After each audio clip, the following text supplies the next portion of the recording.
राधे राधे दोस्तों, स्वागत है आप सभी का राधा रानी के छोटे से यूट्यूब चैनल पर। आज हम बात करने जा रहे हैं देवउठान एकादशी की। इससे पहले मैं आपको बता देती हूँ, साल 2025 में देवउठान एकादशी रहेगी 1 नवंबर की और द्वादशी तुलसी विवाह रहेगा 2 नवंबर का।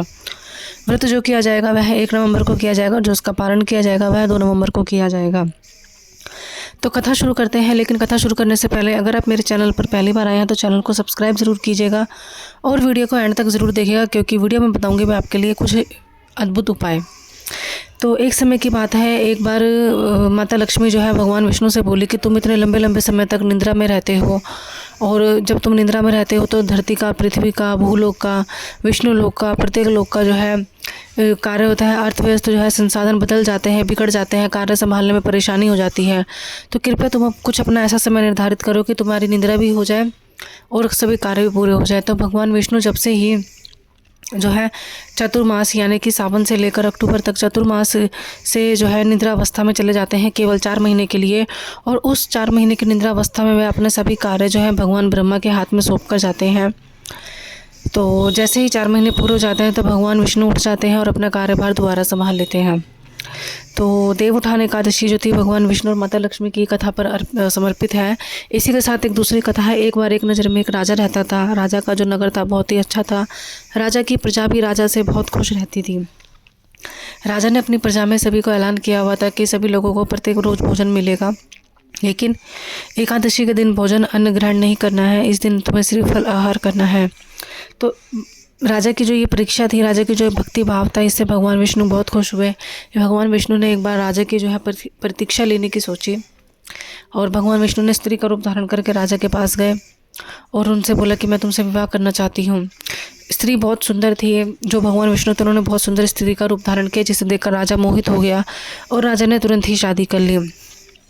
तो एक दिन क्या हुआ, राजा जो था राजा ने बोला कि शादी तो मैं तुमसे कर लूँगा, लेकिन तुम्हारे को एक शर्त करनी पड़ेगी कि तुम्हें रोज़ खाना मिलेगा, रोज़ भोजन मिलेगा, लेकिन एकादशी के दिन तुम्हें अन्न ग्रहण नहीं मिलेगा। तो रानी उस समय मान गई, और जब शादी के 11 दिनों के बाद एकादशी आई तो एकादशी के दिन रानी ने खाने के लिए मांगा तो राजा ने मना कर दिया। राजा ने कहा कि अगर तुम्हें भोजन मिलेगा तो तुम्हें भोजन नहीं मिलेगा, आज के दिन तुम्हें फल आहार करना है। राजा राजमहल में और साथ ही साथ पूरे नगर में सब आज के दिन फल आहार ही करते हैं, कोई भोजन नहीं करता, क्योंकि आज के दिन एकादशी का त्यौहार मनाया जाता है। तो भगवान विष्णु जो थे रानी के रूप में, उन्होंने वह जिद पर अड़ गए, नहीं मैं तो भोजन ही खाऊंगी। यदि आज के दिन तुमने मुझे भोजन नहीं दिया, मैं भूख से विलुप्त हो रही हूँ और तुमने मुझे भोजन नहीं दिया, तो मैं तुम्हारे पुत्र की जान ले लूँगी, मैं तुम्हारे पुत्र की गर्दन काट दूँगी। तो राजा को जो था, राजा तो भक्ति भाव में लीन था। राजा को भगवान विष्णु की जो आराधना थी वह बहुत ही ज़्यादा प्रिय थी, अपने और अपने पुत्र की प्राण से भी ज़्यादा प्रिय थी। तो जब रानी ने बोला कि मैं तुम्हारी संतान का गला काट दूंगी, नहीं तो मुझे खाना दो, तो राजा ने खुद ब खुद खुश होकर अपनी संतान को रानी के हाथों में दे दिया और बोला मार दो, लेकिन आज के दिन खाना नहीं मिलेगा। तो जैसे ही राजा ने अपने पुत्र को रानी के हाथों में सौंपा तो भगवान विष्णु ने अपना रूप धारण किया और राजा को दर्शन दिए।